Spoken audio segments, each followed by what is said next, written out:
Hello everybody and welcome back to the channel. In this episode, I have a great story to tell. So just grab your coffee or a glass of wine, sit back, relax, and enjoy the video. Cars. A lot of people love them, and I am one of them. I love cars in general, but I like the older ones, or what they call classic cars. And there is one specific car maker that I really like, and that is the Volkswagen. I love the Beetle, not the Beatles, the Beetle. Well, yeah, that's a Beetle alright, but I'm talking about the VW or Volkswagen Beetle car. There you go. But not quite right. It's the Beetle or Bug that was made in the 1960s and 1970s. Yep, that's the one. They are called the classic or air-cooled VWs. Well, air-cooled because the engine, which is located at the back, is cooled by air instead of water.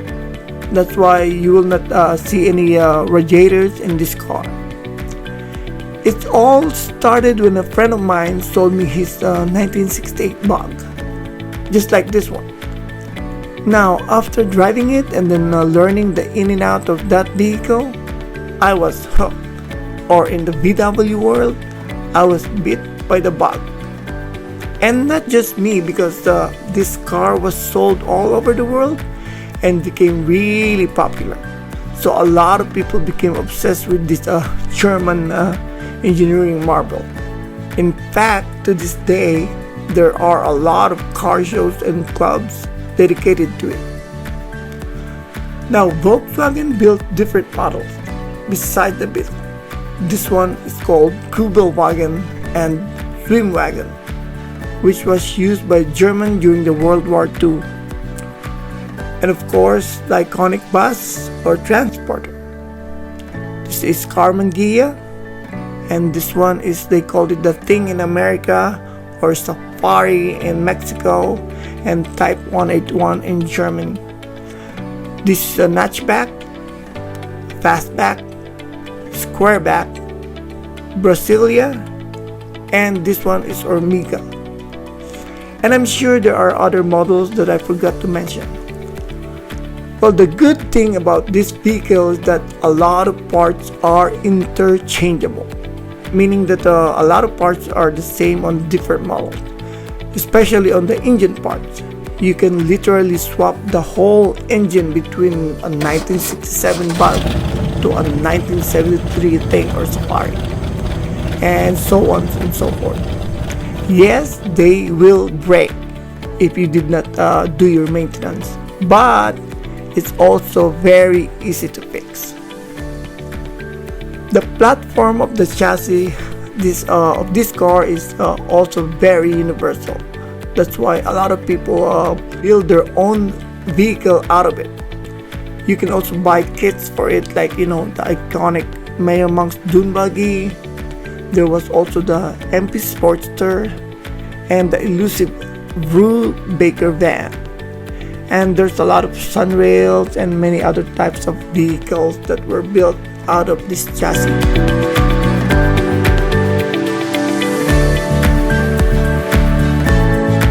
After owning the 1968 Bug, I owned several types and models, like this 1970 Thing, or officially called Type 181. But there is one model that I really love, and it became my dream car the moment I saw it. It's in the line of transporter or bus, and that is the double cab, or sometimes they call it crew cab, and it is a truck. Since I knew it existed, it became my obsession to have one. There's one big problem though. I cannot find one that I can afford. They are very hard to find and very expensive. So many years passed by, I got married and my life evolved, but the dream car obsession never really went away. When Rosa and I visited her family in Mexico in 2013, I was chilling out in the sofa eating my torta. I decided to look at my phone and open the Craigslist. Now, for those of you who never heard of Craigslist, it is an advertisement website where you can find jobs or buy or sell almost anything. So for some reason, I started looking at the car section. I searched for VWs for sale, and in a few seconds, results pop up. So I started reading. Then there was one ad that caught my eyes. The title said 1970 VW Crew Cab 2500. The description said 1970 VW Crew Cab needs restoration / finish, salvage title on hand, needs towing, 2500, no trades. And then there was the seller phone number. But there was not a single photo. So the first thing came to my mind was this was probably a misprint. Maybe it was not really a crew cab, but something else. Because if it was, at that price, this thing was gone. But out of curiosity, I decided to text the seller and then ask him for photos. I did not hope much, but after a couple of hours, my phone started buzzing.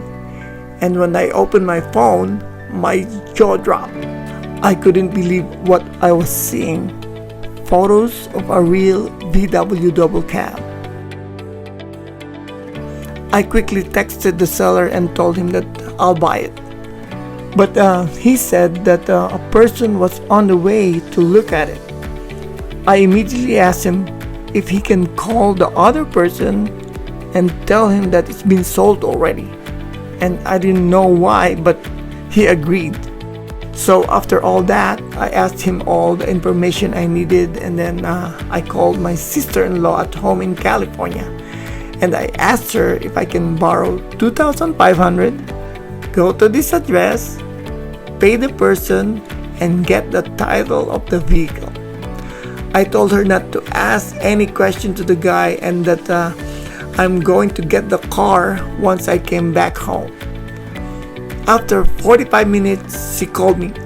Turned out that she asked our friend to accompany her to the place. And our friend asked me over the phone, "Hey, do you know that it wasn't running?"